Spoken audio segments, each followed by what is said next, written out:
ბლოკ ჯორჯიას მიერ შეუსრულებელი ვალდებულებები და ასურეთსა და ოქროყანაში გაყიდული მიწების საპრივატიზაციო ხელშეკრულებების დარღვევის გამო დეპუტატები ამ წუთებში კითხვებს ეკონომიკისა და ჯანდაცვის მინისტრებს უსვამენ.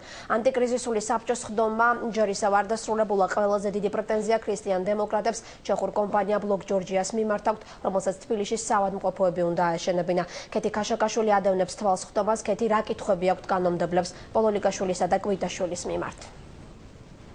დიახ, ანტიკრიზისული საბჭოს წევრები ამ წუთებში უსმენენ ჯანდაცვისა და ეკონომიკური განვითარების მინისტრებს. ძირითადად საკითხი, რომელზეც დღეს ისაუბრებენ, იქნება 100 ახალი საავადმყოფოს მშენებლობის პროექტი, რომელიც უნდა ეშენებინა ქართულ კომპანია ბლოკ ჯორჯიას, თუმცა დღეს ქრისტიან დემოკრატები ითხოვენ, რომ გაუქმდეს ხელშეკრულება მთავრობასა და ბლოკ ჯორჯიას შორის, რადგან მათი თქმით ჰოსპიტალურ სექტორში არის საკმაოდ საგანგაშო მდგომარეობა. დღევანდელი სხდომა დაინიშნა ეროვნულ-დემოკრატიული პარტიის მოთხოვნით, გარდა ამ 100 ახალი საავადმყოფოს მშენებლობის პროექტისა არის კიდევ რამდენიმე ძალიან მნიშვნელოვანი პროექტი, მათ შორის საუბარია ინვალიდების დაფინანსებაზე და დეკრეტული შვებულებების ჯერ კიდევ გაუცემელ თანხებზე.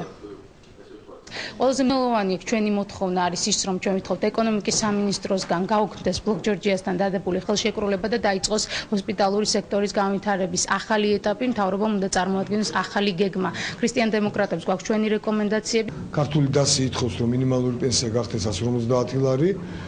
ეკონომიკის სამინისტრო გვიმტკიცებს, რომ 126 ლარია საარსებო მინიმუმი, თუმცა ჩვენი ექსპერტების გაანგარიშების უტყუორობაში ჩვენ დარწმუნებული ვართ.